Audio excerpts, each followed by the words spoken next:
du ministre Pape Malick Ndour. Le de Pape Malick Ndour ku xam football ak ku xamul football buñ la nee Mbappé rek def naa tànn Machallah, il va falloir faire preuve de beaucoup de pédagogie pour parler après Pape Malick Ndour. Vraiment, félicitations, monsieur le ministre. Cela dit, je voudrais qu'on sache quel est le format de cette sortie publique. Cette conférence, certains ont dit, elle a été organisée par l'APR. Mais vous allez constater les personnalités qui sont là au présidium. Vous verrez le ministre Mamadou Talla, vous verrez le ministre Mansour Faye, vous verrez le ministre Moussa Baldé, vous verrez le ministre d'État Ndiaye, vous verrez le ministre Alioune Ndoye, bien évidemment le premier ministre Sidiki Kaba, le ministre Pape Malick Ndour, vous verrez le ministre El Hadj Marioum, vous verrez le ministre Abdoulaye Seydou Sow. Vous allez voir le groupe parlementaire Takku Wallu Sénégal, l'honorable député Farba Ngom,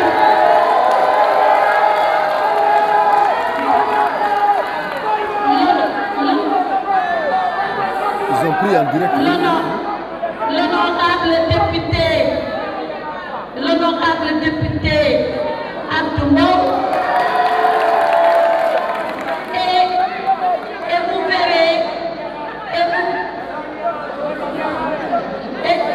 Et vous verrez avec nous, et on me signale que le ministre d'État Augustin Tine est là, et on me signale que notre frère allié, le ministre d'État Babacar Gaye est là.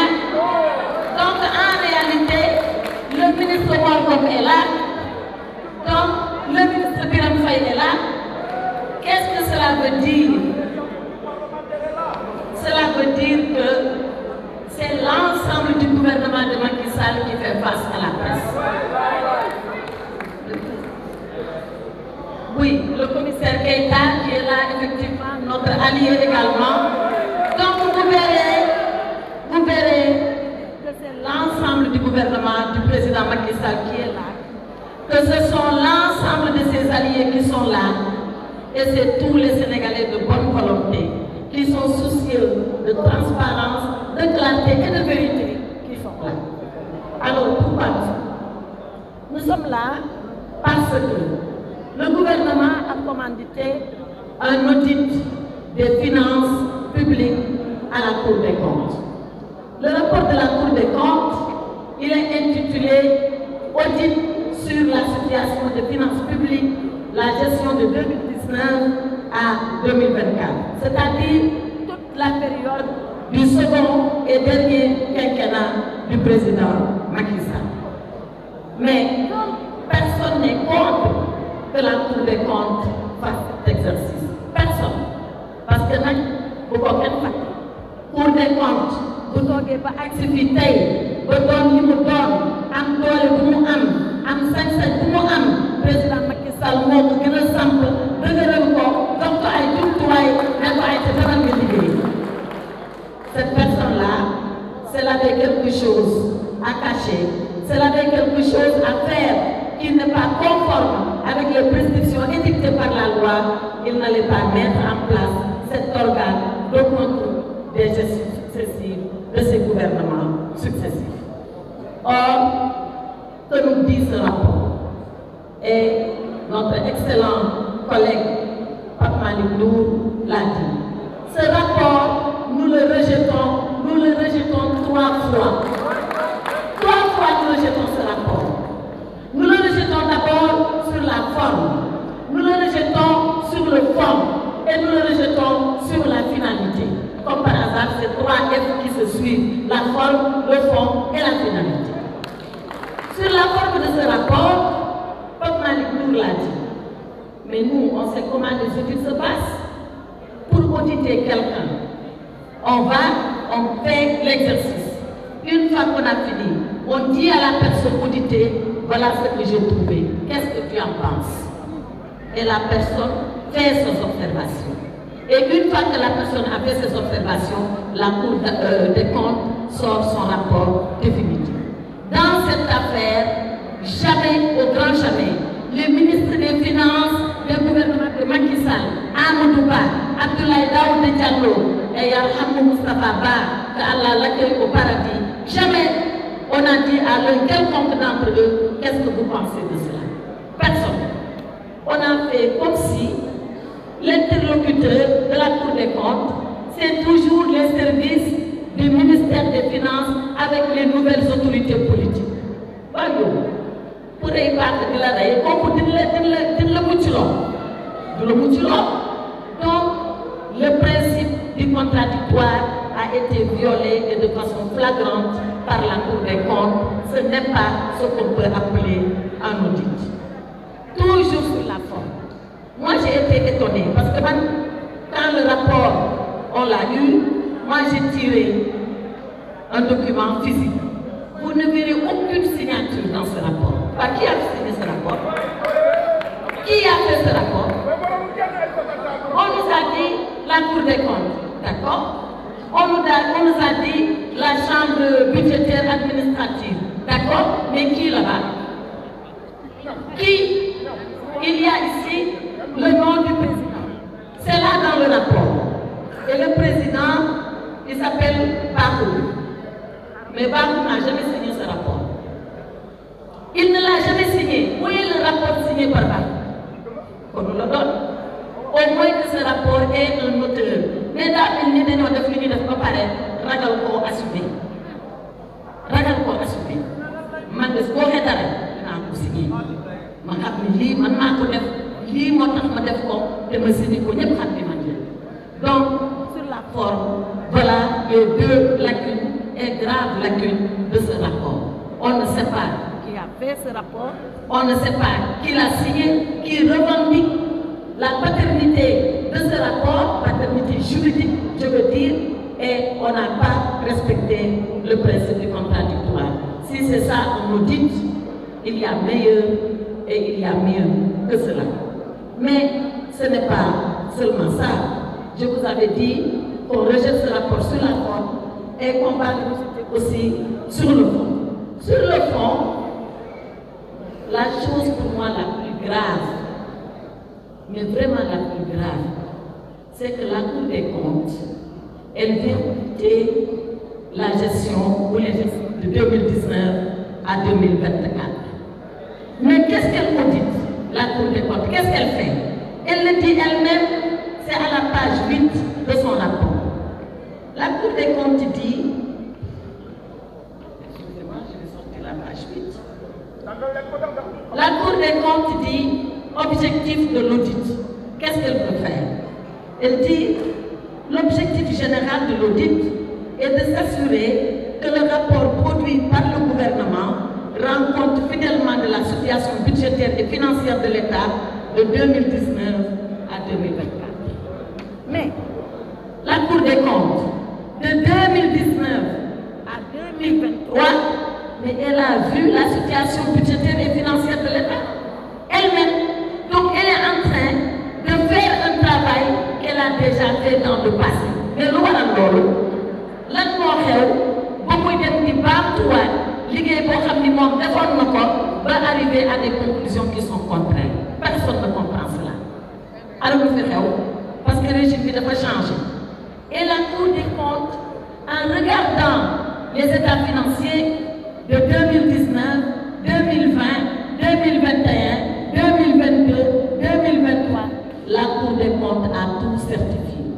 Elle a certifié tous ces comptes-là. Et quand elle les certifie, elle nous dit que c'est conforme, que c'est bon. Parce que le ministre Pape Malick Ndour a parlé de la loi de règlement. La loi de règlement, c'est quoi? La loi de règlement, c'est la loi qui donne quitus au gouvernement de sa gestion. Qui dit au gouvernement, voilà, on vous avait voté un budget en 2019. Vous avez exécuté le budget en 2019. Nous sommes 2020, nous analysons le budget tel qu'il a été exécuté, on trouve que tout est conforme. Cette loi-là, elle est votée par l'Assemblée nationale. Mais avant que l'Assemblée ne vote, vote. Il faut que la Cour des comptes certifie. Tant que la Cour des comptes ne certifie pas, l'Assemblée ne vote pas. Voilà, maintenant, c'est cette même Cour des comptes qui a accepté les comptes, qui les a déclarés sincères et vrais. C'est la même Cour des comptes qui revient faire un audit pour dire j'ai trouvé ceci, j'ai trouvé cela. Qu'est-ce qu'il faut penser de la Cour des comptes? C'est la raison pour laquelle Pape Malick a audité l'audit de la Cour des comptes. Parce que nag tey fu ñu toll nii ñoom ñi lañ war a audité ñoom ñi nangu woon ba pare dellu weddiwaat seen bopp ñoom ñu ñoo weddi seen bopp tey mais la loi de règlement qui peut aller au-dessus d'elle. Moi la question juridique que je me pose est qu'une fois que la loi de règlement est votée, est-ce qu'un audit peut revenir sur les dispositions de la loi de règlement? Non. On connaît quand même la hiérarchie des normes. Une loi qui est votée, xanaa ñu approché comme ñoom approché moo xaw nag lu ne ñoxor ngaa ñu ne dañuy approché léegi est-ce que au Sénégal ils vont approcher une loi de règlement amul dara lu mun a nekk ci kaw loi de règlement te loi de règlement yëpp Cour des comptes certifié na leen assemblée voté na leen ba mu des la celle de 2022 qui devait déposer qui avait été déposée en 2023 kon boog lan mooy wax ji lan mooy wax ji c'est quoi le problème? Puisque la Cour des comptes a certifié, est-ce qu'elle est en capacité de revenir juridiquement, légalement sur des lois de règlement qui ont été votées? Voilà le problème de fond que pose ce rapport d'audit. Mais il y a d'autres questions de fond également qui font que nous, on s'arrête à comment la Cour des comptes a procédé. Allez aux pages 25 et aux pages 26 du rapport. Parce que nous ne pouvons pas mal nous chaque fois que nous avons un texte page 25, la Cour des comptes est en train de dire, voilà des DAT que le Trésor public avait constitué. DAT, c'est des dépôts à terme. Et la Cour des comptes reproche au gouvernement d'avoir démobilisé ces DAT. Et il dit ils ont utilisé l'argent. Mais comment ils ont utilisé l'argent? Où cet argent est passé? La Cour des comptes ne le dit pas. dafa mel ni ñoom dañu ñëw tamaate dëmm te duñu wax affaire bi naka la demee ak fu mu jaar ak nu mu mel ba ngay mun duñ baaraam nga tax kii dëmm. Mais ce n'est pas une façon de faire. Ce n'est pas une façon sérieuse de travailler. On a connu la Cour des comptes beaucoup plus rigoureuse que ce qui a été fait dans cette affaire. Beneen bi may wax Pape Malick wax na ko mooy quand la Cour des comptes fait comme si on a vendu les immeubles de l'État. Parce que jaay nañu immeuble État nit ñi xëy na rek wax ko dañ koo lire ci rapport bi à la page 26 la Cour des comptes dit on a procédé à la vente des immeubles. Mais tout le monde sait que cette vente-là ni ko Pape Malick waxee de sotti ci la rek ak xaw ak def ci sotti ci la rek ak def ci mais c'est comme si tout ce qui a été fait dans le sens de jeter les gouvernements successifs du président Macky Sall à la vindicte populaire. Mais on n'acceptera pas d'être victime de ce jeu-là. Et c'est là où je voulais venir à la finalité. La finalité de ce rapport. boo ko xoolee ba nga xoolaat ko nga càmbar ko ba nga càmbaraat ko benn rek la mooy di jéem a salir bilan président Macky Sall.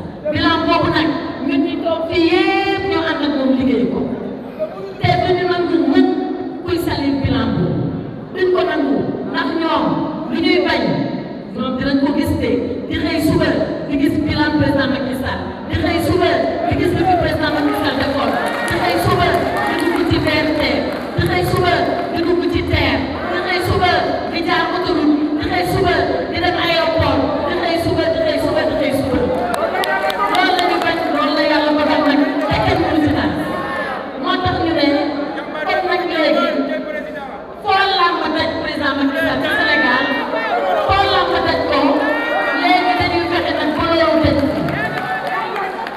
looloo tax nag ils ont voulu profiter de ce contexte difficile parce que nag réew mi métti na de ku wax nag ak ku noppi xam nga ni réew mi métti na te it ñu ngay waajal ñun ñu ngay waajal pour les musulmans ñu ngay waajal Ramadan te ku ne xam na période bu métti métti na te loolu yëpp ñu xam ne mu ngi jub si ñu ne nañ am lu ñu sànni nit ñi ñu jàpp ci di ko ŋawti ŋawtee ba ñun ñu may ñu jàpp. C'est en fait ça la finalité de ce rapport. Et voilà pourquoi ce rapport sort maintenant. Voilà même pourquoi il sort l'avant-veille pour notre camarade, l'honorable Farba Ngom est convoqué par le juge. loolu yëpp ñun xam nañ ko xam nga problème bi lan la ñun xam nañ buur xam nañ opposition ñoom bu dee xam nañ opposition ñu ngi soog a dem bëgg a xam nguur nañ jàng te noppi ndax jàng nag àndul ak ay wax àndul ak ay coow ndax coow li la finalité pour en revenir que dans ce contexte difficile ils ont eu le prétexte de sortir un texte aux allures de réquisitoire contre le régime de Macky Sall, mais le réquisitoire il va s'effondrer aussi rapidement que les accusations sont gratuites. C'est parce que l'accusation est gratuite que le réquisitoire va s'effondrer. Et le ministre Pape Malick l'a dit, on va inventer un délit sans délinquant. Ils vont dire qu'il y a des délits, mais il n'y a pas de délinquant. On a des délinquants ici. Amul fenn fi ñu ko tudd. Donc loolu lañ bëgg indi fii ci Sénégal ñu ko mos a nangu. Maintenant, quand même, ce rapport a fait des dégâts. Il a fait des dégâts et il a fait des victimes. Les victimes nag du ñu donc amul fu ñu bokkee ci victime yi. Xam nga victime yi ñan la première victime c'est la Cour des comptes. Cour des comptes bi nga xam ne ak fi ñu ko tegoon ak ni ñu ko fonkee woon ak ni ñu ko daan ormalee. Cour des comptes musul génnee rapport boobu daan bi sax da ngay lox parce que kenn musul xalaat di weddi li Cour des comptes wax bu leen tey de Sénégal boo ne Sénégal ba léegi ñu teg rapport Cour des comptes publiquement ñu weddi lu Cour bi c'est la première fois dans l'histoire du Sénégal. Donc avec ce rapport la Cour des comptes s'est tiré une véritable balle dans le pied. Jamais ban woon def ni. La deuxième victime, c'est l'État du Sénégal, pauvre État du Sénégal, avec ses hauts fonctionnaires qui sont des agents déterminés, courageux, dévoués. Ñoom xamuñu sax politique lu muy dox bu Senghor toogee ñu ànd ak moom liggéey bu Abdou Diouf ñu ànd ak moom liggéey bu Abdoulaye Wade toogee ñu ànd ak moom liggéey bu Macky Sall nekkee ñu ànd ak moom liggéey ñu xaar ba léegi ñoom ci seen bopp ñuy bëgg administration bi benn boppam ñuy tuumaal ay hauts fonctionnaires de l'État. Ça, l'État va en payer le prix et il a commencé. maa ngi leen déglu sax ñu naan oui on a dit qu'on a dégradé la note du Sénégal ah kañ on l'a dégradé ñoom la léegi ñu naan waa FMI bu ñu ñëwee ba kii juin bi bu ñu demee waxtaan ak ñoom mais Ali Kalla gi ñoom la coow bi ñoom ñoo ko indi te ñëpp wax nañ ko xaalis daa bëgg coow te kii xaalisu alalu état la bu fekkoon ni sax am na lu fa xew bu fekkoon ni sax am na lu fa ñuul gouvernement bu responsable balaa wax day def ba pare réglé ba pare defar ba pare génn nañ ne man de fekkoon naa nangam ak nangam mais defaraat naa ko noonu lay gouvernement sérieux crédible noonu lay doxalee mais pas nii génn yuuxu man damaa defoon ne rapport bi bu génne rek asamaan si dina mbàkk ci kaw suuf si tellement que ñu ko doon wax ay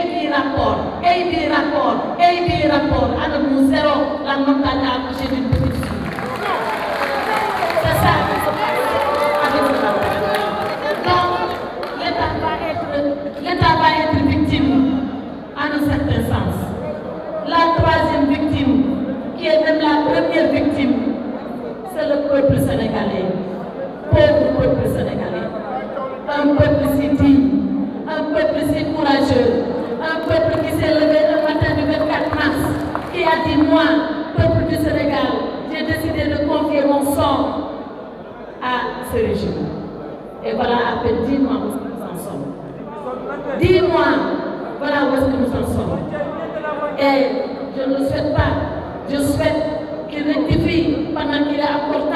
de pouvoir rectifier mais lii xëyul neex de lii xëyul neex et on ne sait pas où est-ce qu'on va aller avec ça. Et quand je pense au peuple sénégalais, il y a une image qui me vient à l'esprit, Monsieur le Premier ministre. Monsieur le Premier ministre, il y a un écrivain qui s'appelle Samuel Beckett, qui est un Irlandais et qui a écrit une œuvre reconnue mondialement comme étant une grande œuvre.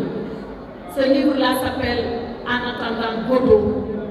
En attendant Godot. waaw kuy Godot mooy koo xam ni dañ ko doon xaar ko mu defar lépp xaar ko ci lépp laaj yaakaar ko ci lu ne ñu toog di xaar Godot ñu toog di xaar Godot ñu toog di xaar Godot ba tey Godot dikkul Godot defarul Godot waxul.